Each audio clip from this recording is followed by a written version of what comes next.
paggabi sa amin.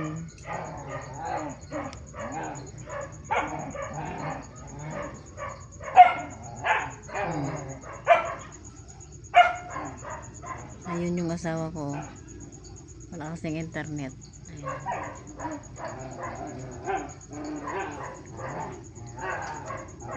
May tao dyan sa kabila. Ayan guys yung mga okra.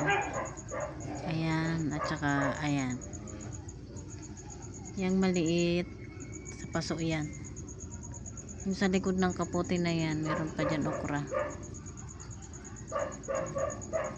Parang gubat na tong harapan namin.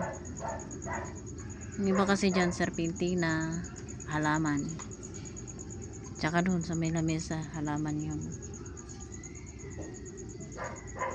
Kasama ng mga tuta na to. Dito amin guys, nagkikitambay lang dito.